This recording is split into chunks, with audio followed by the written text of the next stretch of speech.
The day before my daughter's wedding, her fiancé smiled. "You know what would be the perfect gift? You disappearing from our lives forever." So I granted his wish. I sold the house they thought was their wedding gift and left an envelope at every guest's table. What was inside, he'll never forget. Where are you watching from today? Drop your location in the comments below and hit that like and subscribe button. The crystal chandelier cast rainbow prisms across the rehearsal dinner as I watched my daughter Sarah practice her vows. 25 years of life, and she'd never looked more radiant. Her blonde hair was perfectly styled, her blue eyes sparkling with joy that should have warmed my heart. Instead, I felt a cold knot forming in my stomach as Brad, her fiancé, whispered something in her ear that made her giggle and glanced dismissively in my direction. "Mrs. Henderson." Brad approached me with that practiced smile I'd learned to distrust over the past year. "Could I speak with you privately for a moment?" I followed him to the empty library, my heels clicking against the hardwood floors. The room smelled of old books and expensive furniture polish. Brad closed the door behind us, and his smile disappeared like it had been wiped away with a cloth. "Listen, Margaret," he said, dropping the respectful pretense he usually maintained around Sarah. "I think it's time we had an honest conversation about tomorrow." "What about tomorrow?" I asked, though something in his tone made my pulse quicken. Brad straightened his tie, a nervous habit I'd noticed whenever he was about to lie. "Well, you know Sarah and I have been talking about our future, our plans as a married couple. Of course, that's natural. The thing is," he continued, moving to pour himself a brandy from Robert's collection, "we've decided we want to start fresh. New life, new priorities. Clean slate, if you know what I mean." I didn't, but I sensed I was about to learn. "I'm afraid I don't follow, Brad." He took a long sip and turned to face me fully. "We don't want you in our lives anymore, Margaret. After tomorrow, we think it would be best if you just disappeared. Permanently." The words hung in the air like smoke. I stared at him, certain I'd misheard. "Excuse me? Look, I'll be direct since you seem confused." His voice took on a condescending edge. "Sarah agrees with me that you're too involved in our relationship, too controlling, too present. We want to build our marriage without constant interference from an overbearing mother-in-law." My hands began to shake, but I kept my voice steady. Sarah agreed to this? It was actually her idea. Brad's smile returned, cruel and satisfied. "She's just too polite to tell you herself. But me? I have no problem being honest. You know what would be the perfect wedding gift? You disappearing from our lives forever." The library walls seemed to close in around me. This boy, because that's what he was, a spoiled 28-year-old boy, had just asked me to erase myself from my daughter's life as a wedding present. "And if I refuse?" I whispered. Brad shrugged casually. "Then Sarah will have to choose between her husband and her mother. And frankly, Mrs. Henderson, I don't think you'll like how that turns out." He drained his brandy glass and headed for the door. "Think about it tonight. Make the right choice tomorrow." As the door closed behind him, I remained standing in that library, surrounded by leather-bound books that had witnessed decades of family conversations. None quite like this one. My reflection stared back at me from the dark window. A 52-year-old woman who had just been told she was unwanted by the child she'd raised alone for the past 15 years. But what Brad didn't know was that I'd been making difficult choices my entire life, and this one was about to be easier than he could possibly imagine. Chapter 2. 24 hours earlier, I'd been the proud mother of the bride, checking final details for what I thought would be the happiest day of my daughter's life. Now I stood in my kitchen at 3 a.m., staring at the deed to the lake house that Sarah had been coveting since childhood. Where are you watching from today? Drop your location in the comments below and hit that like and subscribe button. The house had been my retirement dream, purchased with the life insurance money from Robert's passing 3 years ago. Sarah knew I'd planned to give it to her and Brad as a wedding gift. She'd been showing it off to her friends for months, posting pictures on social media with captions like "future weekend getaway" and "can't wait to make memories here with my husband." What she didn't know was that the deed was still in my name only. I poured myself a cup of coffee and opened my laptop. If Brad wanted me to disappear, I could arrange that, but I'd do it on my terms. My fingers flew across the keyboard as I composed an email to Janet Morrison, the real estate agent who'd helped me buy the lake house. Janet, I need to list the property immediately.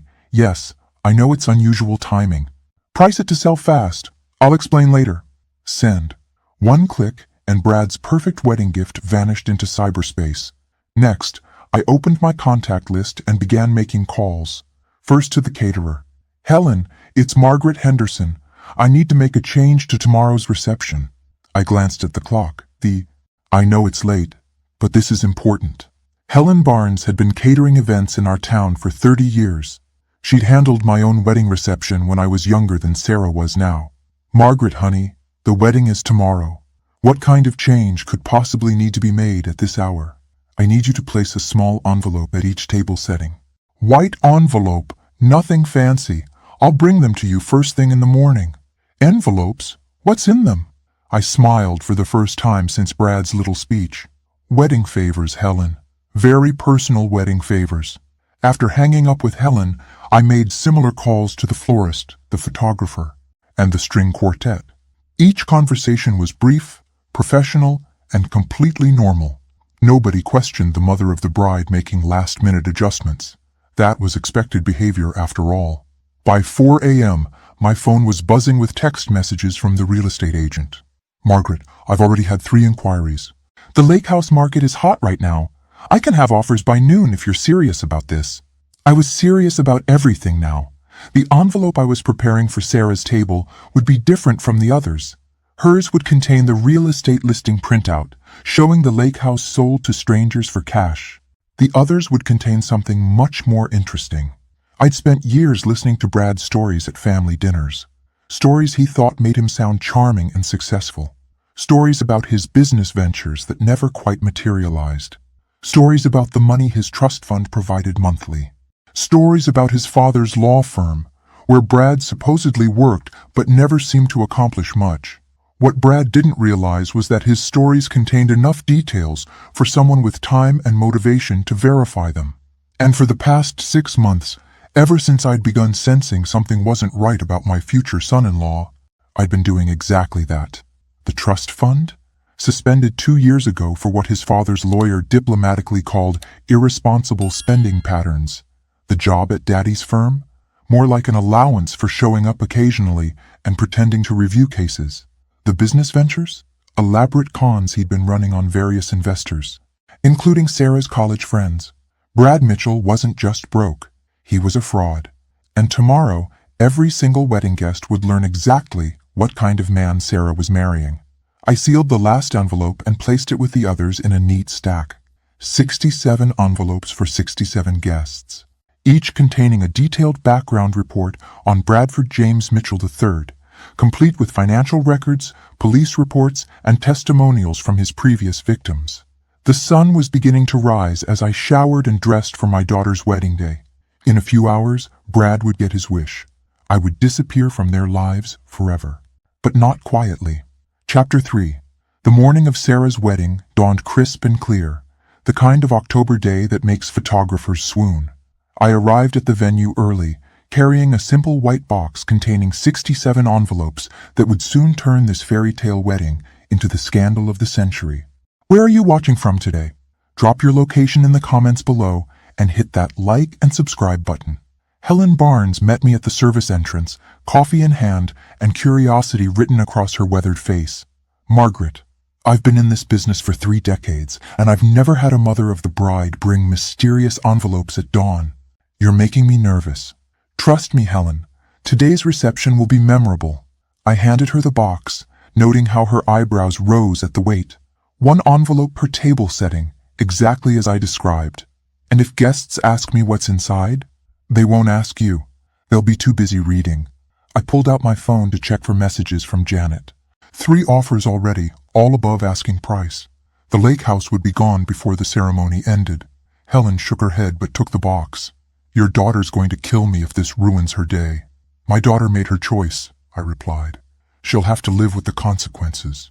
I spent the next 2 hours at the salon, getting my hair and makeup done alongside Sarah and her bridesmaids. The atmosphere was giddy, champagne flowing freely as the girls chatted about the reception, The honeymoon, the future.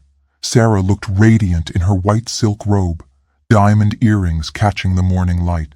"Mom, I'm so nervous," she confided as the makeup artist applied her lipstick. "What if something goes wrong?" I squeezed her hand, feeling a pang of sadness for what was about to happen. "Sweetheart, sometimes things go wrong for a reason. Sometimes it's the universe's way of protecting us from bigger mistakes." Sarah laughed. "You're so philosophical today. Save some wisdom for your mother of the bride speech tonight." "About that," I said carefully, "I don't think I'll be giving a speech after all." "What? Mom, you've been working on that speech for months." "Plans change, honey. You'll understand soon enough." The ceremony took place at 4 p.m. in the rose garden behind the country club. Sarah walked down the aisle on my brother Tom's arm, since her father wasn't alive to give her away. She was breathtaking in her grandmother's vintage lace dress, veil flowing behind her like a cloud. For a moment, watching her approach the altar, I almost wavered. Then I saw Brad smile. That same practiced, empty smile he'd given me in the library. The smile of a predator who thought he'd won. The minister began the traditional words, "Dearly beloved, we are gathered here today." But I found myself thinking different words. "Dearly deceived, we are gathered here to witness the union of a naive young woman and a con artist."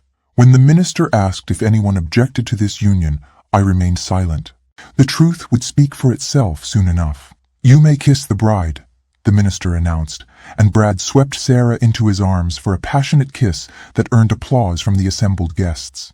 As they walked back down the aisle together, Sarah caught my eye and blew me a kiss. I smiled and waved back, knowing it might be the last time she'd look at me with love instead of hatred. The cocktail hour passed in a blur of congratulations and small talk. Guests mingled on the terrace, admiring the view of the lake where my former house sat empty, already sold to strangers. I made polite conversation with relatives and family friends, accepting their compliments on the beautiful ceremony and elegant reception. "Margaret, you must be so proud," gushed Aunt Dorothy. "Sarah looks absolutely radiant, and Brad seems like such a catch." "He certainly caught something," I murmured, watching the waiters begin seating guests for dinner. At 6:30, the dinner bell chimed, and guests made their way to their assigned tables. Each place setting included Helen's beautiful floral arrangements, polished silverware, and one small white envelope bearing the guest's name. I took my seat at the head table, directly across from Sarah and Brad. The happy couple was busy accepting congratulations and posing for photos, completely oblivious to what was about to unfold. "Ladies and gentlemen," the MC announced, "before we begin dinner, the bride's mother has asked me to suggest that you open the small gift waiting at your place setting. A personal message from the Henderson family to thank you for sharing this special day." 67 hands reached for 67 envelopes simultaneously, and my daughter's perfect wedding day began to implode. Chapter 4. The first gasp came from table 3, where Brad's college fraternity brothers were seated. Then a sharp intake of breath from table 5, where Sarah's sorority sisters had been giggling about wedding favors just moments before. By the time the contents of the envelopes had been fully absorbed, the reception hall had fallen into the kind of silence usually reserved for funerals. Where are you watching from today? Drop your location in the comments below and hit that like and subscribe button. Brad noticed the change in atmosphere before Sarah did. His head swiveled around the room, taking in the shocked faces, the whispered conversations, the way people were staring at him with expressions ranging from disgust to pity. When his gaze finally landed on me, I raised my champagne glass in a mock toast. "Mom?" Sarah's voice was uncertain. "What's happening?" Everyone looked so strange. I watched as Brad's fraternity brother Mike stood up from table 3, envelope in hand, and began walking toward our table. His face was flushed with anger, jaw clenched tight. Behind him, other guests were starting to murmur, the kind of low building rumble that precedes a thunderstorm. "Bradford," Mike said when he reached us, his voice carrying across the suddenly quiet room. "We need to talk, now." "Mike, hey buddy, what's wrong?" Brad's voice cracked slightly, but he maintained his smile. "Can it wait? Kind of in the middle of my wedding here." Mike held up the paper he'd pulled from his envelope. "According to this, You owe me $12,000 from that investment opportunity you pitched last Christmas, the one where you said you'd triple my money in 6 months. Sarah's face paled. What investment opportunity? Before Brad could answer, another voice called out from table 7. He owes me $8,000. It was Jennifer Walsh, one of Sarah's college friends. For the wedding photography business we were supposedly starting together. Then table 4. $15,000 for the restaurant franchise that never existed. Table 8. $6,000 for cryptocurrency mining equipment that was just an empty warehouse. The voices multiplied. A crescendo of anger and betrayal as Brad's victims stood up one by one, clutching their envelopes like evidence in a courtroom drama. Sarah spun in her chair, trying to process what she was hearing, her white dress rustling with each frantic movement. "This is insane," Brad said, his practiced composure finally cracking. "Margaret, what have you done?" "I granted your wish," I replied calmly, cutting into my salmon as if nothing unusual was happening. "You wanted me to disappear from your lives, so I'm taking my resources with me, including the lake house you thought you were inheriting." Sarah gasped. "The lake house? Mom, what are you talking about?" I reached into my purse and pulled out a copy of the real estate listing, placing it in front of her. "Sold this morning. Cash offer, above asking price. The new owners take possession Monday." "You sold our wedding gift?" Sarah's voice rose to a near shriek. "How could you do that?" "It was never your wedding gift. Sweetheart, it was my house, my decision." I turned to face her fully. "Just like it was your decision to ask me to disappear from your life." Confusion flickered across Sarah's features. "I never asked you to disappear." "What are you talking about?" Before I could answer, Brad grabbed Sarah's arm. "We need to leave, now. This is obviously some kind of breakdown, and we don't have to sit here and be humiliated." But Sarah shook him off, her eyes locked on mine. "Mom, explain this. Explain all of this." I glanced around the room, where 67 wedding guests were now holding documented proof of Brad's criminal activity. Some were on their phones, probably calling lawyers or police. Others were comparing notes, realizing how extensively they'd been manipulated. "Last night," I said quietly, "your fiancé told me that the perfect wedding gift would be my permanent disappearance from your lives. He said it was actually your idea, Sarah, that you were too polite to tell me yourself." Sarah's face went white. "That's not true. I never said that." I watched as the realization hit her. The betrayal wasn't just financial. Brad had been playing us against each other, isolating her from the one person who might have protected her from his schemes. "Tell her, Brad," I said. "Tell my daughter exactly what you said to me in the library last night." But Brad was no longer listening. He was backing away from our table, his face flushed with panic, as more guests approached with their envelopes, demanding answers and restitution. "This is harassment," he said loudly. "My father's law firm will be in touch about this libel." That's when elderly Judge Morrison from Table 9 stood up, his voice booming across the reception hall. "Your father's law firm disowned you 18 months ago for embezzlement, son. It's all right here in black and white." The room erupted in gasps and angry murmurs. Sarah buried her face in her hands, her perfect wedding day collapsing around her like a house of cards. And I sat there, calmly finishing my dinner, watching the man who'd tried to erase me from my daughter's life get exactly what he deserved. Chapter 5. The reception hall looked like a crime scene by 8 p.m. Police had arrived after 3 guests called to report fraud. Wedding cake sat untouched, while investigators took statements, and Sarah's beautiful white dress was stained with tears and mascara. My daughter sat hunched in her chair, staring at the evidence spread across our table like she was seeing it for the first time. "Where are you watching from today? Drop your location in the comments below and hit that like and subscribe button." "Mrs. Henderson, we'll need to speak with you as well," Detective Morrison said, approaching our table with a notebook in hand. He was Judge Morrison's nephew and had been watching the evening's revelations with professional interest. "Of course, Detective, though I think you'll find I'm more of a witness than a suspect." Sarah finally looked up at me, her eyes red-rimmed and confused. "Mom, how long have you known about this?" I set down my coffee cup and chose my words carefully. "I started having concerns about 6 months ago. Little inconsistencies in Brad's stories, references to business deals that didn't add up. So I did what any mother would do. I investigated." You investigated my fiancé? I protected my daughter. I pulled out a manila folder I'd kept hidden in my purse all evening. 6 months of private investigator reports, financial records, and police documentation. Brad Mitchell isn't just broke, Sarah. He's been running cons since college. Detective Morrison examined the folder contents, his eyebrows rising with each page. This is quite thorough, Mrs. Henderson. Professional-grade investigation. I hired the best. Money well spent, as it turns out. Sarah grabbed the folder, scanning the documents with growing horror. A restraining order from his ex-girlfriend. Theft charges that were dropped. Mom, why didn't you tell me? I tried to, sweetheart. Remember our lunch last month when I suggested a longer engagement? Or when I recommended that premarital financial counseling? Every time I raised concerns, you defended him. You said I was being overprotective. But you could have just shown me this evidence. I laughed bitterly. Could I? You've been so infatuated with Brad that you stopped returning my calls half the time. When's the last time we had a real conversation, Sarah?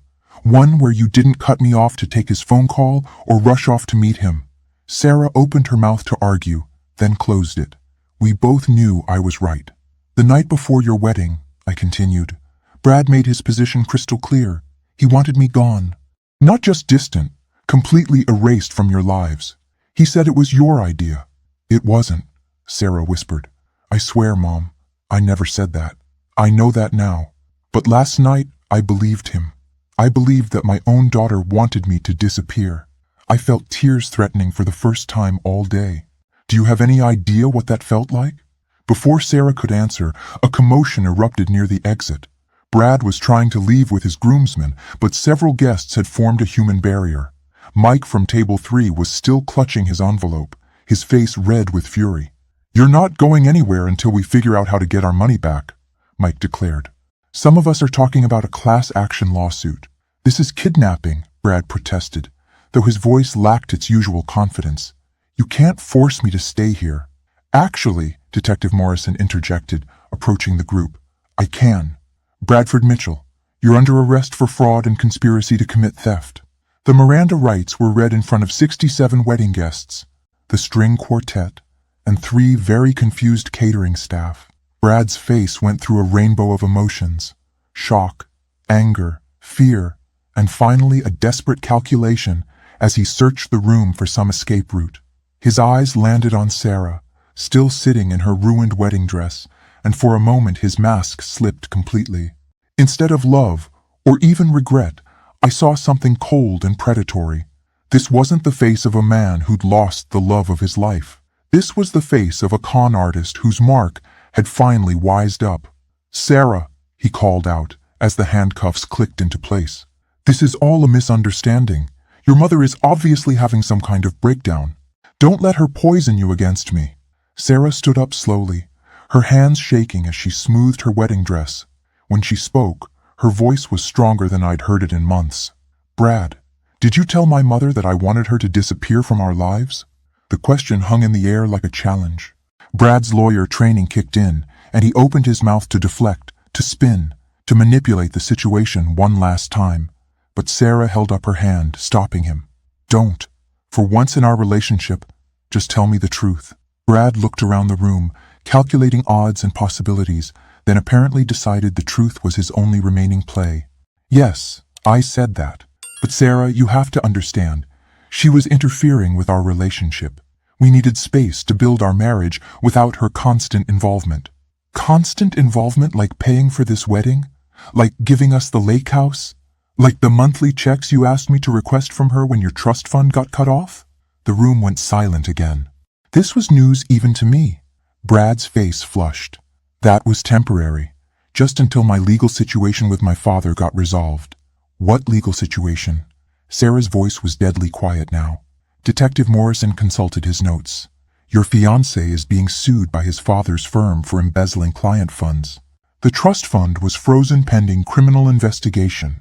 Sarah looked from Brad to me to the detective, pieces of a puzzle finally falling into place. So, the money I've been asking my mother for, that was to support you. It was to support us, Brad corrected desperately. Our future together. But Sarah was no longer listening. She was staring at the engagement ring on her finger, a 2-carat diamond that I now realized had probably been purchased with money I'd unknowingly provided. "Get him out of here," she said quietly. As Detective Morrison led Brad away, my daughter turned to face me with tears streaming down her cheeks. The reception hall was still full of wedding guests, but for that moment, it felt like we were completely alone. "Mom," she whispered, "I am so sorry." Chapter 6. The cleanup after Sarah's destroyed wedding took 3 hours and involved 2 police cars, 1 very confused wedding planner, and 47 guests demanding to know if they should still expect thank you cards. By 11 p.m., my daughter and I were sitting alone in the empty reception hall, both of us still in our formal wear, sharing a bottle of wine from what should have been her honeymoon champagne collection. "Where are you watching from today? Drop your location in the comments below and hit that like and subscribe button." "I can't believe I was so stupid," Sarah said for the 10th time, staring at her engagement ring like it might spontaneously combust. "All those red flags, and I just ignored them." "You weren't stupid, sweetheart. You were in love, or what you thought was love." I refilled both our glasses, noting how the elegant reception hall looked like a hurricane had blown through it. Brad is good at what he does. Manipulation is a skill, and he's had years to perfect it. Sarah finally pulled off the engagement ring and set it on the table between us. "How much money did I give him? Through the requests I made to you?" I'd been dreading this question all evening. "Over the past 8 months? About $37,000? Sarah's face crumpled. "Oh God, Mom, I'm so sorry. How can I ever pay you back?" "You don't need to pay me back. That money was spent protecting you, even if neither of us realized it at the time." I reached across the table and took her hand. "But I need you to understand something, Sarah. This isn't just about the money. I know you must hate me for choosing him over you. I don't hate you. I'm disappointed in how easily you let him drive a wedge between us. But I don't hate you." I squeezed her fingers gently. "What concerns me is how you lost yourself in that relationship. The Sarah I raised wouldn't have ignored her instincts the way you did." Sarah was quiet for a long moment, processing this. "When did it start, do you think? When did I stop being me?" I thought about the past 2 years, watching my confident, independent daughter gradually transform into someone who second-guessed every decision, who constantly sought Brad's approval, who had slowly but surely distanced herself from everyone who cared about her.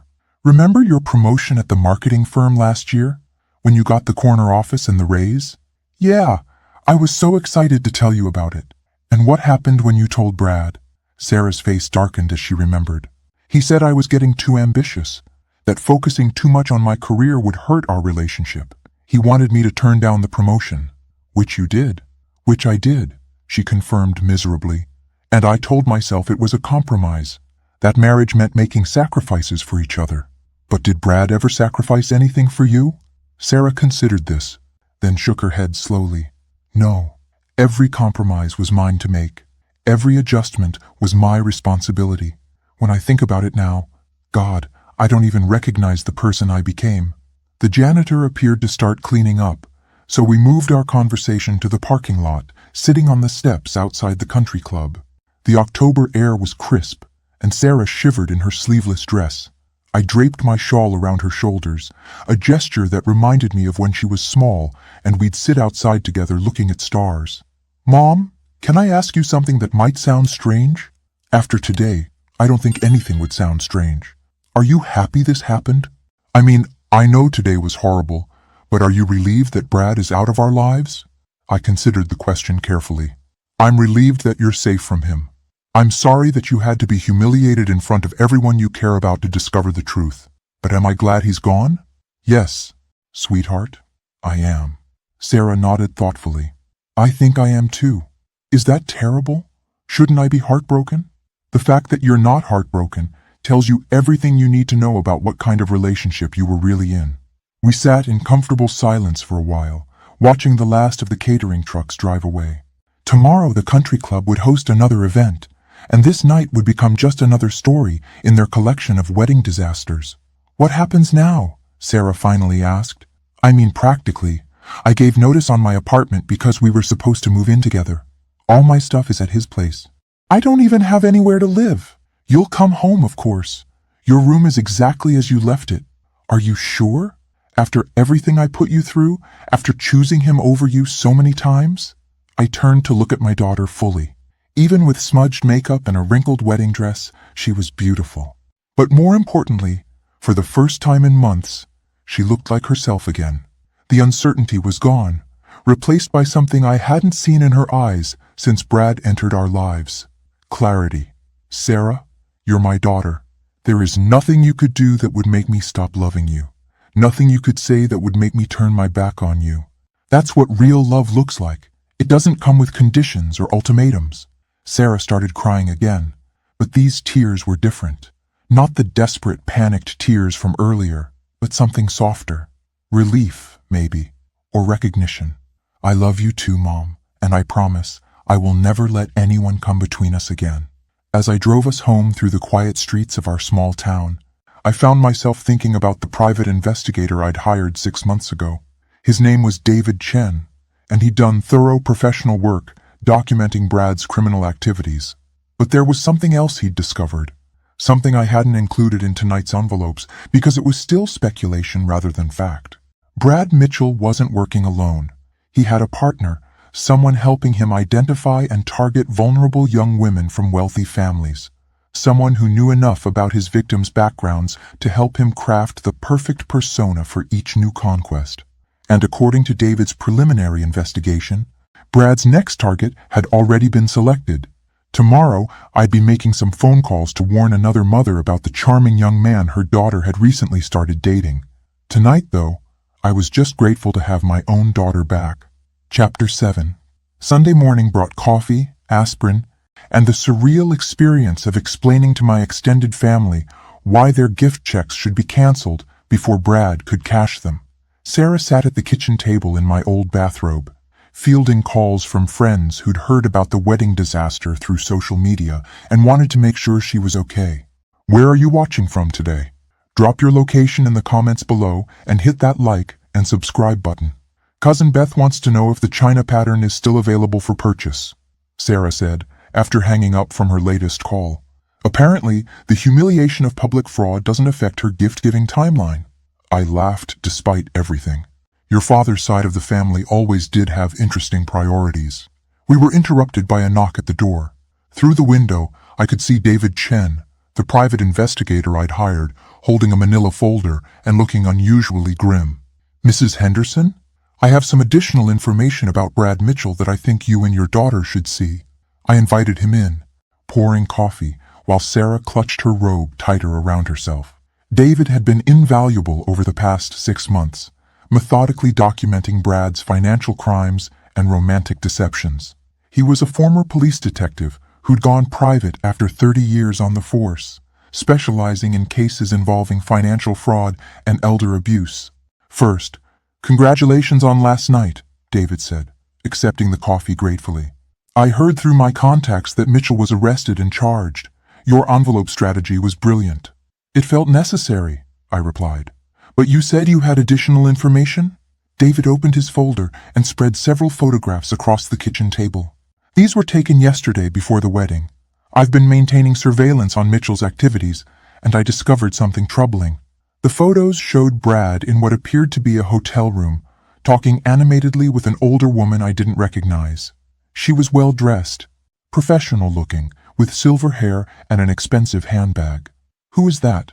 Sarah asked, leaning forward to study the images. Her name is Victoria Ashworth. She's 58 years old, recently widowed, and according to my sources, she's worth approximately $4 million in life insurance and inherited assets. My blood ran cold. He was already planning his next victim. It gets worse, David continued, pulling out more documents. Victoria Ashworth has a daughter, 26 years old, works as a teacher, recently ended a long-term relationship. The daughter's name is Emma, and based on these photos from her social media accounts, she's been dating someone new for the past 2 months. He showed us a series of Instagram photos. Emma Ashworth, with a handsome young man at various romantic locations around the city. Dinner at expensive restaurants, weekend getaways, couples photos with captions about new love and fresh starts. Sarah gasped. That's not Brad in the photos. No, it's his business partner, Tyler Reynolds, age 30, similar background of fraud and manipulation. They work as a team. One targets the daughter, the other eventually targets the mother. They've been running this particular con for almost 3 years. I stared at the evidence spread across my kitchen table, feeling sick. They're professional predators. The worst kind, David confirmed. They identify recently divorced or widowed women with adult daughters, then split up to work both targets simultaneously. The daughter provides access and information about the mother's finances, usually without realizing it. Meanwhile, the mother is gradually isolated from friends and family who might interfere. Sarah had gone pale. That's exactly what Brad was doing to us, separating me from you, making me feel like I had to choose between you and him. It's a classic manipulation tactic. But here's the thing. Mitchell getting arrested last night doesn't stop Reynolds from continuing to work on Emma Ashworth. If anything, it might accelerate his timeline. I stood up and began pacing the kitchen, my mind racing. We have to warn them. That's what I was hoping you'd say, David replied. But we need to be strategic about it. If we approach Emma directly, Reynolds will likely disappear and surface somewhere else with new identities. We need evidence of criminal activity, not just suspicious behavior. What do you need from us? Sarah asked. David pulled out a business card and handed it to me. Victoria Ashworth belongs to the same country club where your wedding reception was held. Same social circles, same charitable organizations. If you could arrange an introduction, we might be able to gather enough evidence to stop them before Emma gets in too deep. I looked at the card, then at my daughter. Sarah, how do you feel about helping another family avoid what we just went through? I'm in, she said without hesitation. No one else should have to experience what we did yesterday. David gathered his photos and documents. I'll continue surveillance on Reynolds while you make contact with Mrs. Ashworth. But be careful. If they suspect we're onto them, they could become dangerous. After he left, Sarah and I sat in the kitchen, processing what we'd learned. The man who'd tried to destroy our relationship wasn't just a common criminal. He was part of an organized operation targeting vulnerable families.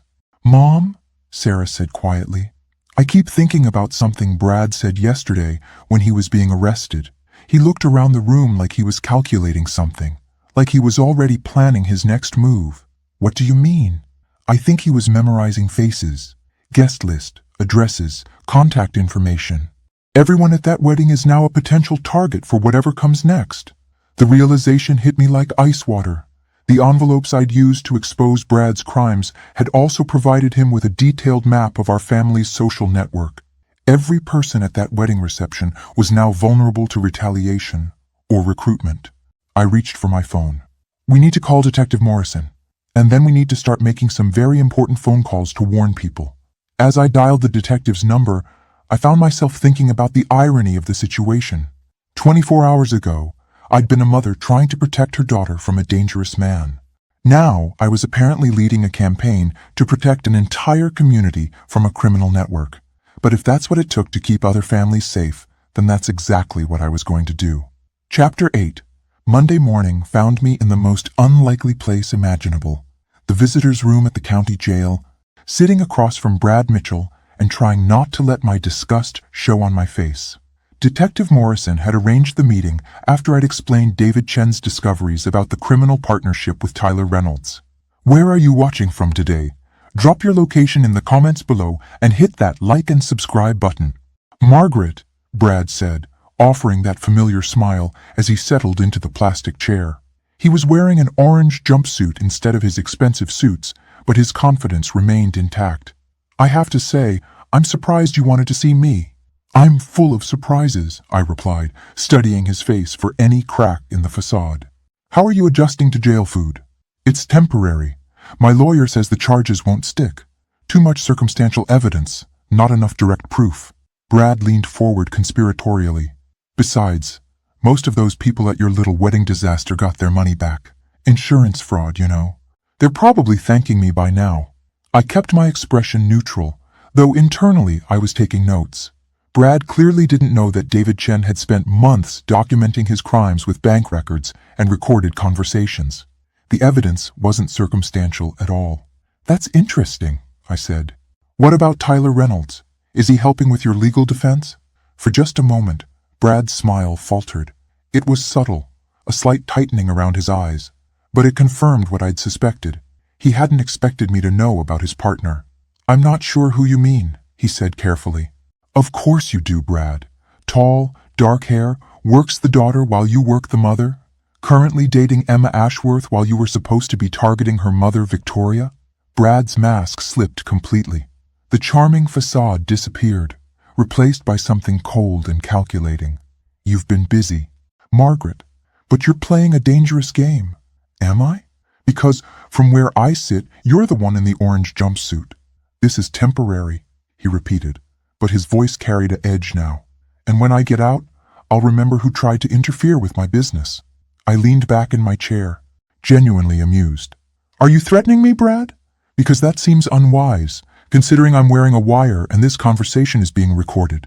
Brad's eyes widened, and he instinctively looked around the visitor's room as if searching for hidden cameras. Detective Morrison had indeed wired me for this conversation, hoping Brad would incriminate himself further or provide information about Reynolds' activities. "Relax," I said, enjoying his discomfort. "I'm not here to trap you into additional charges. I'm here to offer you a deal." "What kind of deal?" I pulled out a manila folder, similar to the ones I distributed at the wedding reception. Complete information about Tyler Reynolds' operation, his real name, his targets, his methods, his criminal history, everything needed to stop him before he destroys another family. Brad stared at the folder but didn't reach for it. "And in exchange for this information, what do you want?" "I want you to disappear, Brad, permanently. No more cons, no more targeting vulnerable women, no more destroying families for profit. Take whatever plea deal the prosecutor offers, serve your time quietly, and when you get out, find a legitimate way to make a living. And if I refuse?" I opened the folder and showed him the first page, a detailed timeline of his criminal activities going back 7 years, including several cases that had never been prosecuted. "Then this information goes to every law enforcement agency in the country, along with your photograph and complete criminal profile. You'll never be able to run another con because every potential victim will have been warned about you." Brad studied the documents with growing alarm. "Where did you get this?" "I told you, I'm full of surprises. Professional investigation services can uncover remarkable things when properly motivated." I closed the folder and placed it back in front of me. "So what's it going to be, Brad? Cooperation and a chance to start over, or a lifetime of looking over your shoulder?" For the first time since I'd met him, Brad Mitchell looked genuinely defeated. The arrogance was gone, replaced by the expression of a man who'd finally encountered an opponent he couldn't manipulate or intimidate. "What happens to Tyler if I give you what you want?" "That's not your concern anymore. Your concern is deciding whether you want to spend the next 20 years in and out of prison, or whether you want to accept responsibility for what you've done and try to build something legitimate with the rest of your life." Brad was silent for a long moment, weighing his options. Finally, he looked up at me with something approaching respect. "You're not what I expected, Margaret. Most people would have just walked away after exposing me at the wedding. Most people don't have daughters they're trying to protect. And most people haven't spent 52 years learning that sometimes the only way to deal with bullies is to fight back harder than they expect." "All right," he said finally. "I'll tell you everything about Tyler's operation. But I want something in addition to the plea deal." "What?" "I want to talk to Sarah." I want to apologize to her properly, not through lawyers or intermediaries. Just 5 minutes to tell her that I'm sorry and that none of this was her fault." I studied his face, looking for signs of manipulation or hidden agenda. But for the first time since I'd known him, Brad Mitchell appeared to be telling the truth. "I'll ask her," I said. "But Sarah makes that decision, not me. If she says no, you accept it and move on." "Agreed." I stood up and collected my folder. "Detective Morrison will be in touch about the details. And Brad, if you're lying to me about wanting to change, if this is just another con to buy yourself time, I will make it my personal mission to ensure you never hurt another family." As I walked away, I heard him call after me, "Margaret, for what it's worth, I think Sarah is lucky to have you as her mother." I didn't turn around to respond, but I found myself thinking that if Brad Mitchell really was capable of change, then maybe there was hope for everyone. The question was whether Tyler Reynolds would be as easy to stop, or if he'd prove to be even more dangerous than his now imprisoned partner. Chapter 9. Tuesday evening, Sarah and I sat in Victoria Ashworth's elegant living room, surrounded by family photos and expensive artwork, watching a woman's world collapse in real time. The introduction had been easier than expected. Victoria and I had mutual friends from the country club, and a casual mention of recent challenges with young men who aren't what they seem had opened the door to a deeper conversation. Where are you watching from today? Drop your location in the comments below and hit that like and subscribe button. You're telling me that Tyler has been lying about everything? Victoria asked, her hands shaking as she reviewed the documents David Chen had provided. His job, his family background, his feelings for Emma? I'm afraid so, I replied gently. And more importantly, Mrs. Ashworth, we believe you were his ultimate target. Emma was just the access point. Victoria was an intelligent woman, retired college professor, active in community organizations, clearly nobody's fool under normal circumstances. But love, even second-hand love through a beloved daughter, could blind anyone to danger. Emma is going to be devastated, Victoria whispered. She's been talking about introducing him to me formally next weekend.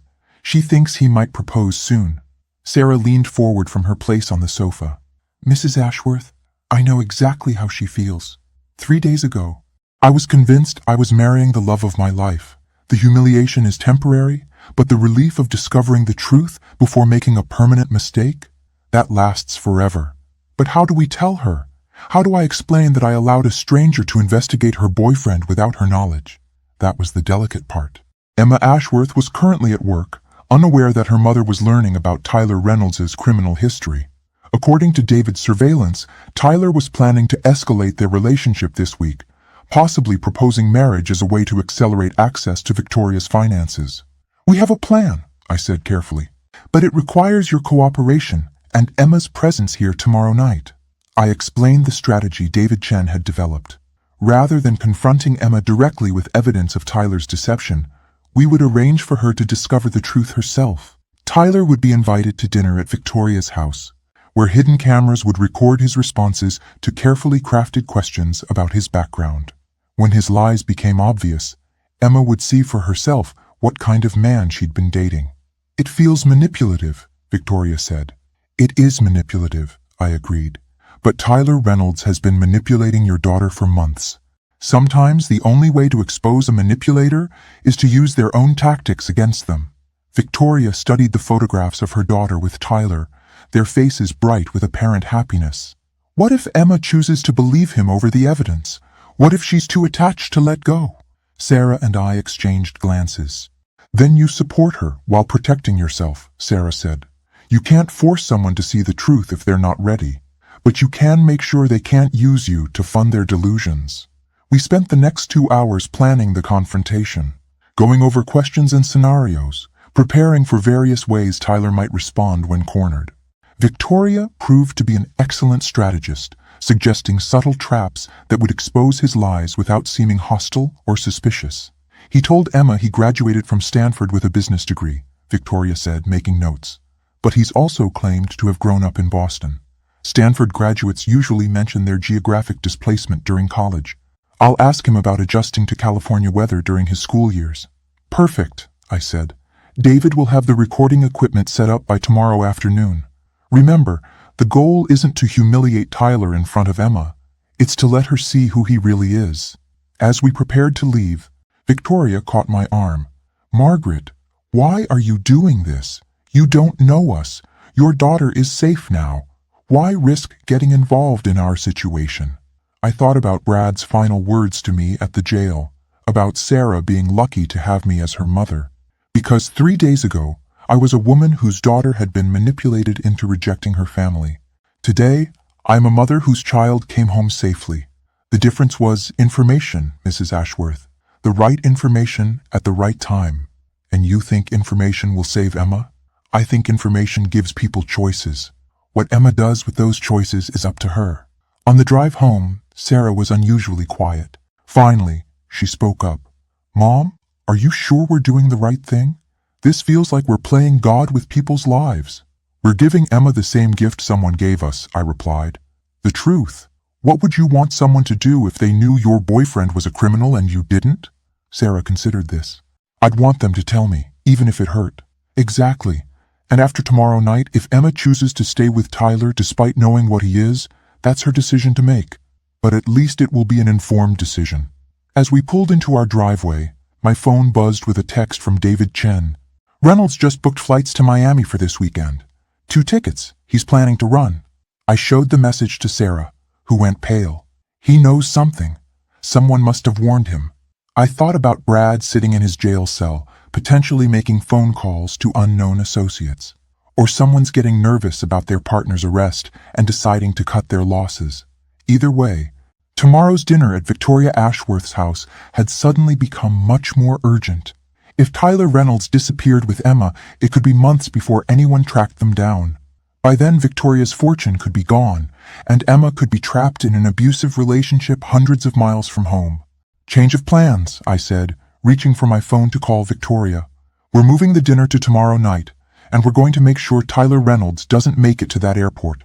As I dialed Victoria's number, I found myself thinking about how much my life had changed since Brad's cruel words 3 days ago. The woman who'd been told to disappear had instead become someone who refused to let other families face the same threats. And tomorrow night, Tyler Reynolds would discover that his luck had finally run out. Chapter 10. Wednesday evening. Victoria Ashworth's dining room looked like the set of a police sting operation disguised as a family dinner.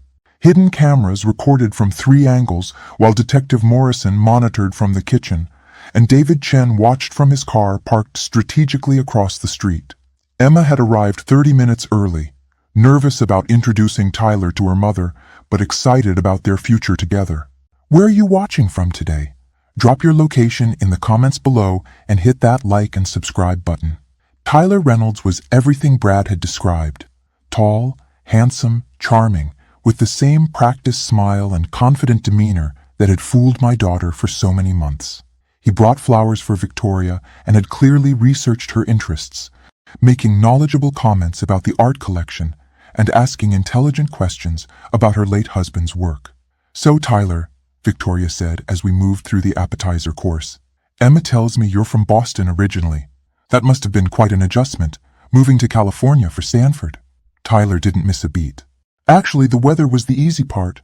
Coming from New England winters, California sunshine felt like a gift. The real challenge was the cultural differences. West Coast business practices are much more casual than what I grew up with. Emma smiled proudly at her boyfriend's smooth answer. Victoria and I exchanged glances. Tyler had passed the first test, which meant he was either telling the truth about his background or he was an exceptionally skilled liar. What was your major at Stanford? I asked casually.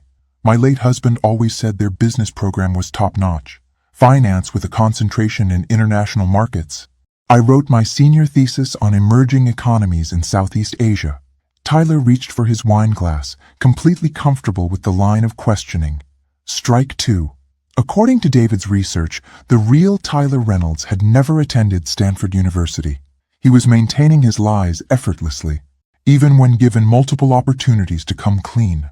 How interesting, Victoria said. My brother teaches economics at Stanford. Professor William Ashworth. You might have had him for one of your courses. For the first time, Tyler hesitated. It was barely perceptible. A slight pause before answering. A quick glance toward the exit. I don't recall the name, but it's a large university. Different departments don't always overlap. Emma jumped in to help. Mom, Tyler graduated 8 years ago. Professor schedules change all the time. But Victoria pressed gently. Oh, William's been there for 25 years. Department head for the last 10. Surely you would have encountered him if you were a finance major. Tyler's smile became forced. You know, I'm starting to feel like I'm being interviewed for something. Is there a reason for all these questions about my college experience? The tension in the room ratcheted up several degrees. Emma looked confused and embarrassed. Victoria maintained her pleasant demeanor, but I could see her hands trembling slightly as she reached for her water glass. I'm just making conversation, Victoria said. Getting to know the man my daughter cares about. Right, Tyler said, but his voice had an edge now. Well, maybe we could talk about something else? Emma mentioned you've been doing some traveling recently. It was a deflection, and a telling one. Tyler was trying to steer the conversation toward Victoria's activities and lifestyle, gathering information about her assets and vulnerabilities. Actually, I said, deciding to accelerate the timeline, I'm more interested in your travel plans. Emma mentioned you're thinking about a romantic getaway this weekend. Tyler's face went carefully blank. We've discussed it. Nothing definite. Miami's lovely this time of year, I continued. Great restaurants, beautiful beaches. Have you been there before? Emma turned to look at Tyler with surprise. Miami? I thought we were talking about Napa Valley for this weekend. Tyler's composure finally cracked. We discussed several options. I may have mentioned Miami as a possibility. When? Emma asked. We've been planning Napa for weeks. You even made restaurant reservations. Plans change, Tyler said curtly. Sometimes opportunities arise that require flexibility. That's when Detective Morrison chose to enter from the kitchen, his badge clearly visible on his belt. Excuse me for interrupting, he said politely. Mr. Reynolds, I wonder if I could have a word with you. Tyler stood up so quickly, his chair nearly fell over. I'm sorry, who are you? Detective Morrison, County Police. I believe you know my colleague Detective Parker from Miami. He's been looking for you regarding some financial irregularities involving elderly investors in Florida. Emma gasped. Financial irregularities? Tyler? What is he talking about? Tyler looked around the room, his escape routes cut off, his carefully constructed persona collapsing like a house of cards. This is entrapment. I haven't done anything wrong. Then you won't mind answering a few questions, Detective Morrison replied calmly. Starting with why you booked flights to Miami under 3 different names in the past 48 hours. 3 different names? Emma stood up, staring at Tyler with growing horror. Tyler, what's going on? Who are you? That's when Tyler made his final mistake. Instead of trying to maintain his innocence or explain the situation, he grabbed Emma's arm roughly and started pulling her toward the door. We're leaving, now. Don't listen to any of this, Emma. These people are trying to poison you against me. Emma jerked away from him. Don't touch me, and don't tell me what to listen to. She turned to face Detective Morrison. I want to know everything, right now. Over the next 30 minutes, Emma Ashworth learned that the man she'd been dating for 3 months was actually Thomas Mitchell, no relation to Brad despite the shared surname, a career criminal with outstanding warrants in 4 states. His job in investment banking was a cover for targeting wealthy widows and their adult children. His romantic feelings for her were entirely fabricated, designed to provide access to her mother's fortune. The Miami flights were your exit strategy, Detective Morrison explained as Tyler sat in handcuffs. After one final dinner with Mrs. Ashworth, you were planning to convince Emma to elope with you. The marriage would have given you legal access to family assets, and by the time anyone realized what had happened, you'd have disappeared with both Emma and her mother's money. Emma sat in stunned silence, processing the magnitude of her near miss. Victoria held her daughter's hand, both women crying tears of relief and residual fear. Mrs. Henderson, Detective Morrison said as Tyler was led away, your cooperation has been invaluable. We've connected this case to similar operations in 6 other states. Your investigation may have prevented dozens of families from being victimized. As the police cars drove away and David Chen packed up his surveillance equipment, I found myself sitting in Victoria's living room with 3 other women who just experienced a life-changing revelation. Emma was embarrassed but grateful. Victoria was shaken but relieved. Sarah was proud but thoughtful. Mom, Sarah said as we prepared to leave, I keep thinking about something you said at the jail, about Brad being part of a larger operation. What about it? If Tyler and Brad were partners and they've been running cons in multiple states, how many other women are out there right now believing they're in love with men who are planning to destroy their lives?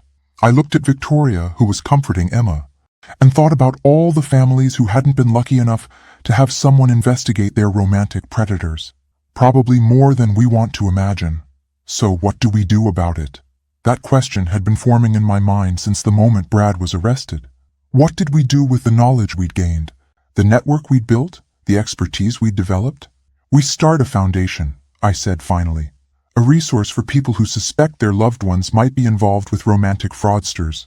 Investigation services, legal support, Emotional counseling, public education about the warning signs, Sarah smiled. The Margaret Henderson Foundation for Family Protection? I laughed. Nothing that grandiose. Maybe just second chances for families who need help starting over after discovering they've been victimized. 3 months later, Second Chances opened its doors in a modest office downtown, funded by the money I'd originally planned to give Brad and Sarah as a wedding present. We'd helped 12 families avoid romantic fraud schemes, provided counseling services to 37 victims of financial manipulation, and created an online database of known romantic predators that law enforcement agencies across the country now used as a reference tool. Sarah worked part-time for the foundation while rebuilding her marketing career. Victoria Ashworth served on our board of directors and helped fund our legal advocacy program. Emma had returned to teaching, but volunteered on weekends, using her experience to help other young women recognize manipulation tactics. And me? I discovered that being told to disappear from someone's life had actually shown me how to make myself indispensable to the lives that mattered. The best revenge, as it turned out, wasn't a dish served cold. It was a life lived with purpose, protecting others from the predators who thought they could destroy families for profit. Brad Mitchell was serving 7 years for fraud and conspiracy. Tyler Reynolds got 12 years and deportation back to Canada, where he faced additional charges. Both men would be monitored for the rest of their lives, their criminal activities documented and shared with law enforcement agencies worldwide. Sometimes the perfect wedding gift isn't what the bride and groom expect to receive. Sometimes it's discovering who you really are when someone tries to erase you from existence. And sometimes, just sometimes, the person who disappears isn't the one who was asked to leave. Thanks for listening. Don't forget to subscribe and feel free to share your story in the comments. Your voice matters.